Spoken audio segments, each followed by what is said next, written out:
On a beautiful sunny day in late March 2017, at the Epcot International Flower and Garden Festival at Walt Disney World, Orlando, Florida, thousands of visitors were flocking to admire the beauty of millions of flowers and unique topiaries.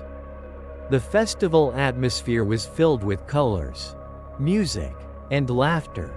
Amidst the cheerful crowd was Emily, whose name has been changed, an amateur photographer who came here to capture the wonderful moments of the festival. Emily loved the beauty of nature, and she was very excited about photographing the elaborately decorated gardens. She walked along the paved paths, admiring the topiaries of Disney characters and breathing in the scent of the flowers. As she walked through the World Showcase area, especially around the United Kingdom Pavilion, where there were beautiful rose gardens, Amy suddenly felt a cold draft blow through her. Even though it was quite warm, the feeling was very strange, not like normal wind. Emily stopped for a moment. Looking around, she saw nothing unusual. People were still walking, taking pictures, and talking happily. Emily tried to ignore the cold feeling, but the feeling of being watched always stayed with her. She looked around the area. Under the old oak trees, the faint light shone down, creating bizarre long shadows. Just then, Amy suddenly saw something move among the shadows. It was a blurry figure, standing silently there. Emily squinted, looking closer through her camera lens. The figure looked like a woman, wearing a pale white long dress. She stood there, her back to Emily, staring intently at another topiary. Emily felt a little strange. The woman was standing very still, not moving at all. Emily adjusted her camera to zoom in on the image. As she saw more clearly, she felt a shiver run down her spine. That woman was not a normal visitor. Her face was turned towards Emily slightly, and Emily was horrified to see. Her face was covered in blood. Dried blood, dark red, clinging to her skin, creating a horrifying and terrifying appearance. Her eyes were empty and lifeless, staring intently at a point ahead. Amy screamed in her mind. She stumbled backward, her heart pounding in her chest. She looked back at the spot where the blood-faced woman had been. But she was gone now. Only the normal bushes and trees remained.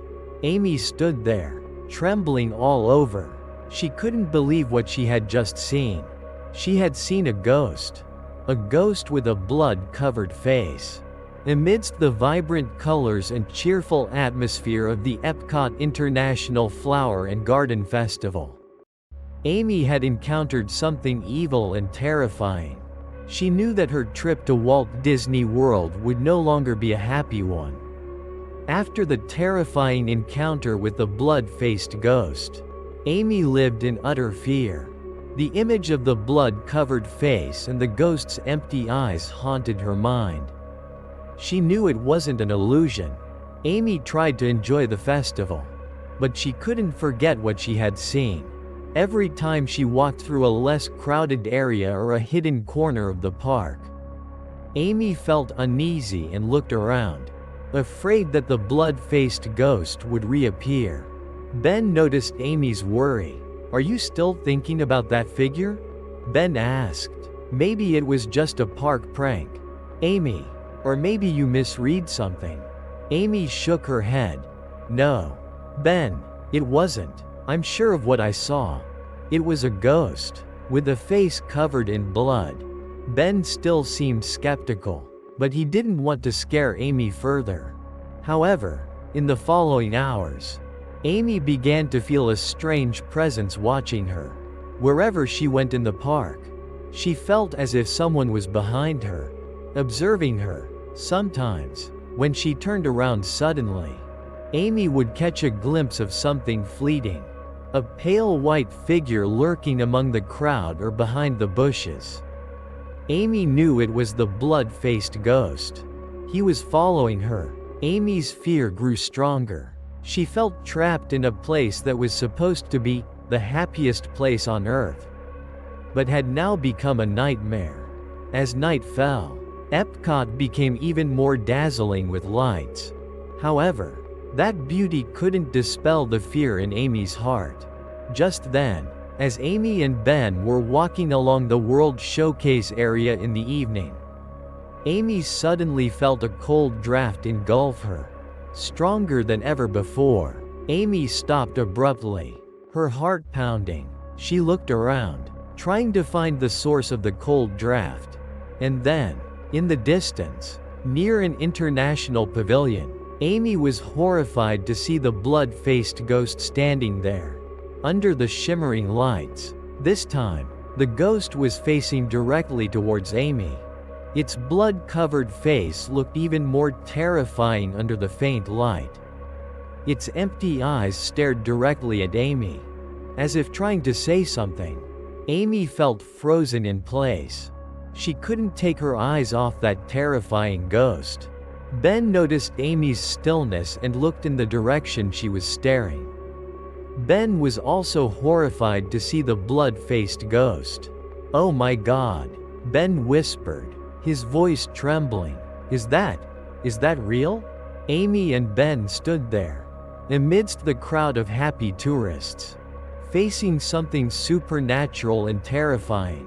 The blood-faced ghost still stood there, silently staring at them, its empty eyes holding some dark secret.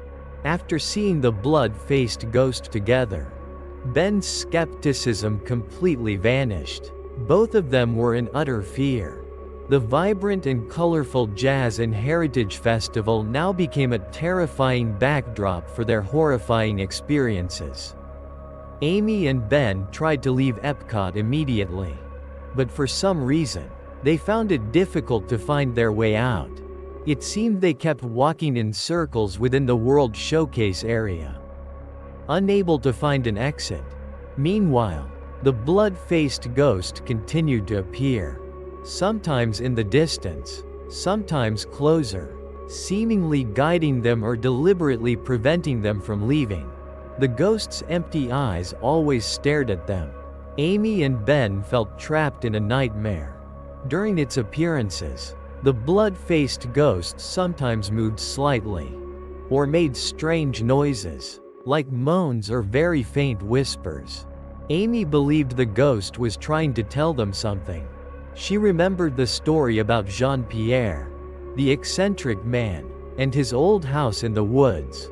She thought perhaps this ghost was related to some tragedy that had occurred in the fairgrounds area or somewhere near Epcot. Ben and Amy began to research the history of Epcot and the surrounding area more. They discovered that the Epcot area was built on the site of some old farms and plantations. It was rumored that tragic events had occurred in these places in the past. In particular, they found a terrifying story about an unsolved murder that occurred many years ago, near the area that later became Epcot. The victim was a young woman, and she had died brutally. Her face was terribly disfigured. The killer was never caught. It was rumored that the spirit of that woman still lingered in this area, seeking justice. Amy shivered reading this story.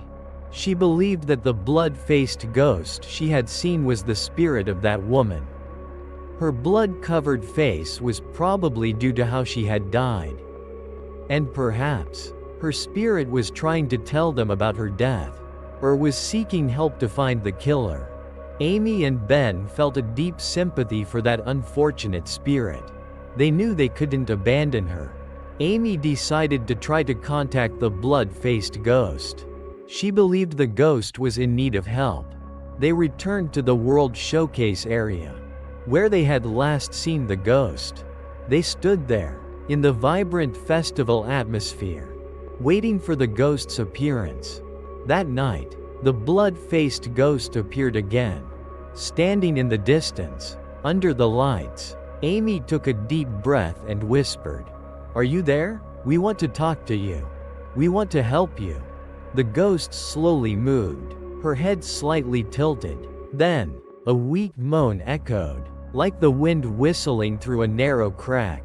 But Amy was sure it was a voice. "Save me."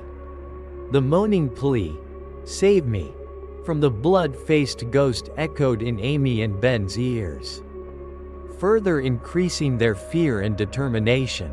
They knew the ghost was in need of help. After that night, Amy and Ben spent time researching the unsolved murder that occurred near the Epcot area many years ago. They wanted to know more about the young woman who died and what had happened to her. They searched for information in old newspaper archives in Orlando and spoke to elderly local residents. They learned that the young woman who was murdered was named Sarah Miller, another coincidence. She was an artist, and she had come to this area to seek inspiration for her work. The murder occurred late one night, near a secluded wooded area. Sarah Miller was found dead with horrific injuries to her face. The killer was never caught, and the case became one of the most mysterious in local history. It was rumored that on the night of the murder, there was a small festival or gathering in that area. Perhaps Sarah Miller met the killer there. Amy and Ben felt heartbroken reading the story of Sarah Miller. She was a talented young woman, and her life had ended tragically. They were even more convinced that the blood-faced ghost was the spirit of Sarah Miller. The ghost's disfigured face was probably due to how she had died. And the plea, "Save me." Perhaps Sarah Miller was begging them to help her find the killer and find peace. Amy and Ben decided to return to Epcot and try to contact Sarah Miller's ghost again. They wanted to know more about the person who had murdered her. They brought some spiritual items they had researched, hoping they could help them communicate with the ghost or protect them from any other evil forces that might exist there. One evening, they returned to the Epcot International Flower and Garden Festival. The park was still crowded and lively, but Amy and Ben felt a sense of tension and worry. They went to the World Showcase area, where they had last seen the ghost. They stood in a less crowded spot, near the Rose Garden. Amy took a deep breath and whispered, "Sarah Miller, are you here? We want to talk to you. We want to help you." For a moment, nothing happened, but then, a sudden cold draft engulfed them. The rose bushes around them seemed to wither strangely under that cold draft. And then, the blood-faced ghost slowly appeared amidst the rose bushes. Her blood-covered face was looking directly at Amy and Ben. Her empty eyes were full of pain and pleading. Amy felt her heart clench. Sarah Miller's ghost had appeared. Ben tried to stay calm, whispering, "Ms. Sarah, can you tell us what happened? Who harmed you?" Sarah Miller's ghost moved slightly, seemingly trying to say something. From her mouth came unintelligible moans and murmurs. Amy focused on listening, trying to understand what the ghost was saying. In the murmurs, Amy heard a few disjointed words: flowers, blood, he. The murmuring of Sarah Miller's ghost, flowers, blood, he, echoed in Amy and Ben's ears. They knew those words were clues to her death. Flowers, blood? Ben repeated, looking around the rose garden. What does she mean? Amy looked at the dark red roses and suddenly felt a shiver. These flowers were the color of dried blood. She thought about the story of Sarah Miller, an artist. Perhaps her death was related to art, or something related to flowers and blood. And he, that was the killer. Amy said to Sarah Miller's ghost, "Ms. Sarah, can you tell us more about him? Who is he?" Sarah Miller's ghost moved slightly again, seemingly trying to point at something. She raised a blurry hand, her long and gaunt finger pointing towards a topiary in the distance. Amy and Ben looked in the direction the ghost pointed. It was a topiary in the shape of a famous Disney character, decorated with many brightly colored flowers. The topiary looked normal, nothing scary about it. However, as they looked closer at the topiary, Amy suddenly noticed something strange. Among the flowers used for decoration, there were a few dark red flowers, looking like dried blood. Amy shivered. Those flowers were exactly the color of the blood on Sarah Miller's ghost's face. And when she looked even closer, Amy was horrified to see a chilling detail. Among the branches and flowers, something was peeking out. It was a small piece of fabric, pale white, stained with dark red marks. The fabric looked like a piece of clothing. Amy and Ben looked at each other in fear. That piece of fabric was probably a part of Sarah Miller's clothing, stained with blood, and it had been hidden inside this topiary. Amy and Ben understood. The killer had hidden something related to the murder inside this topiary. Perhaps as a sign, or to taunt, and perhaps the killer still came here to check on his artwork. Just then, Sarah Miller's ghost let out a terrifying moan and disappeared abruptly. Amy and Ben felt a sense of unease engulf them. They knew something was wrong. They looked around. The area around the topiary suddenly became colder. Other visitors seemed not to notice this change. Then, Amy suddenly saw a man standing in the distance. Under a tree, he stood there, with his back to them, staring intently at the topiary. The man wore dark clothes and a baseball cap. Although his face wasn't clearly visible, Amy sensed a gloom and terror emanating from him. Amy and Ben looked at each other, full of worry. Could it be? Could it be the killer?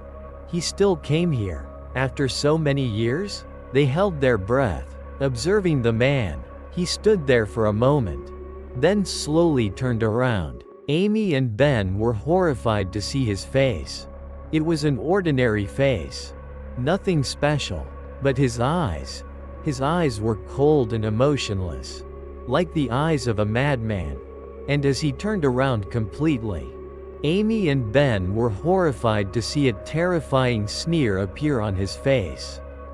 That smile was not a joyful smile. It was an evil and brutal smile.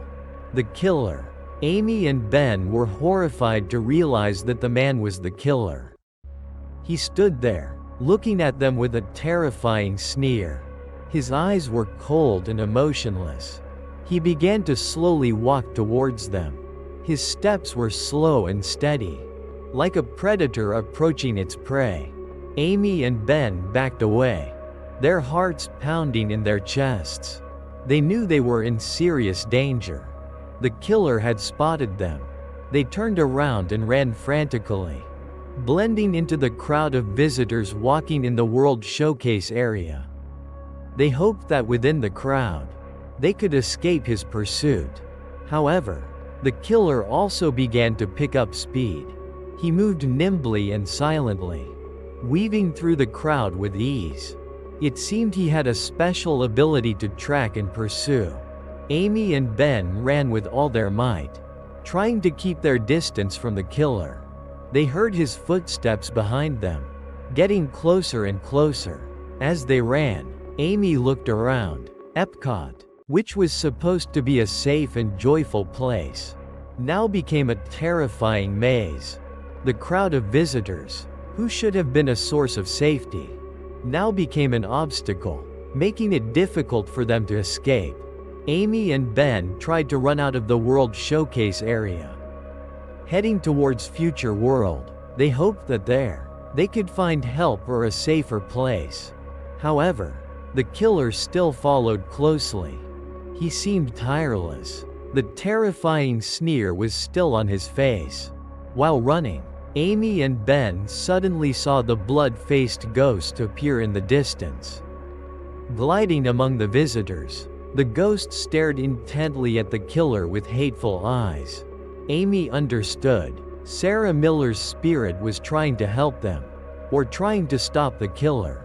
However, the ghost couldn't do anything to the physical killer. She could only appear and cause fear. The killer seemed not to notice the ghost. He was only focused on pursuing Amy and Ben. Amy and Ben ran through a crowded area, where an outdoor performance was taking place. They hoped to blend into the crowd. However, as they ran into the crowd, Amy felt a cold hand grab her shoulder. She screamed in terror and turned her head. The killer gripped Amy's shoulder tightly, his cold eyes staring directly at her. The terrifying sneer was still on his face. Amy screamed in terror and tried to pull her arm away from his grip. Ben rushed forward, trying to push the killer away. However, the killer was too strong. He easily pushed Ben to the ground. The crowd around them began to notice the unusual scene unfolding. However, in the vibrant festival atmosphere, many people still thought it was just a prank or part of some performance. The killer dragged Amy away from the crowd, towards a less crowded area. Amy struggled and screamed, trying to call for help. Ben got up, trying to chase after the killer and Amy. As the killer dragged Amy closer to the rose garden area, where Amy had first seen the blood-faced ghost, something strange happened. The blood-faced ghost suddenly appeared right in front of the killer, her blood-covered face staring directly at him with eyes full of hatred. The killer stopped abruptly. The sneer on his face disappeared, replaced by a look of fear and anger. You came again?" he snarled, his voice hoarse and eerie. Sarah Miller's ghost didn't say anything. She just stood there, staring intently at him, her empty eyes holding some kind of curse. Amy took that opportunity to escape from the killer's grip and ran towards Ben. The killer seemed distracted by the ghost's appearance. He stared intently at the ghost, his face full of rage and fear. You won't stop me," he yelled, his voice insane. He slowly reached into his pocket. Amy and Ben knew he was about to do something dangerous. Just then, Sarah Miller's ghost slowly raised a blurry hand, her long and gaunt finger pointing at the topiary of the Disney character in the distance, where the blood-stained fabric had been hidden.